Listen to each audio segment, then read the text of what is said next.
Remember the great skills shortage that was spoken of before the GFC? Well, we were told skills shortages threatened a crisis of productivity for the economy.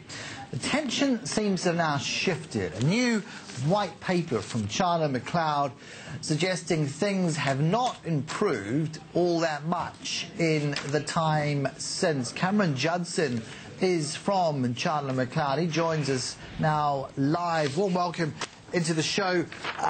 Let's just understand a very stark number, or two of them actually. I want to put these on screen for our viewers. And these are the percentages that you have in your report of employers who can estimate the level of utilisation in their workforce, and then the proportion of employees who say their skills are underutilised. That is a yawning gulf. I mean, that is as wide and as broad as the Great Lakes, is it not?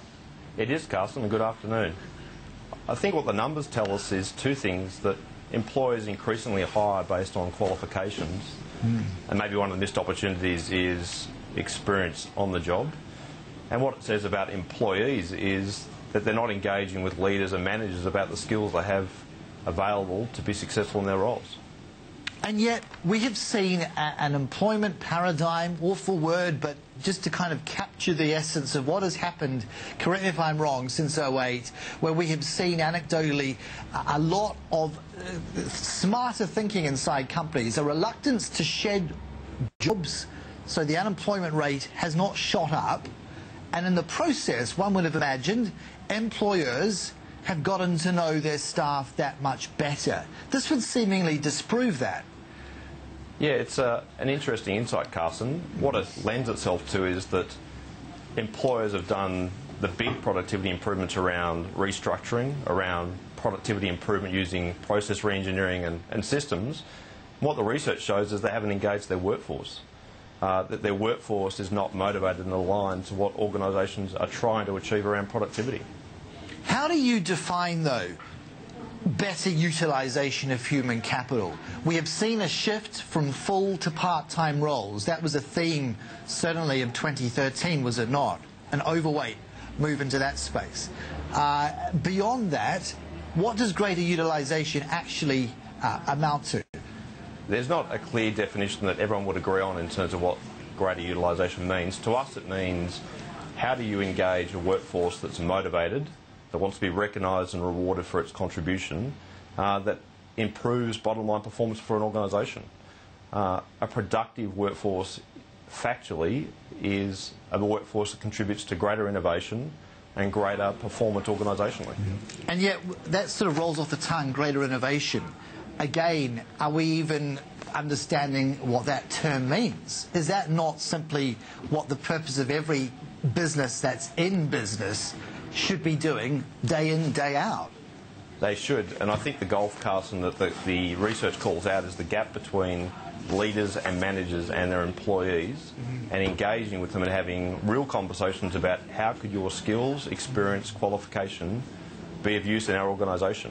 How much of this is a top-down issue? Because, again, you've found only 1 in 5 managers and executives are highly engaged, and yet that's being allowed to perpetuate. If so, why so? It says a lot, doesn't it, Carson, about the challenge that is productivity. That if your senior leadership aren't engaged with the CEO and the board, then it's probably very difficult for team leaders and more junior managers to engage the workforce in a productive conversation about skills. What breaks that cycle? In our view, what breaks that cycle is a conversation that says behaviour in an organisation is a function of the person and the environment.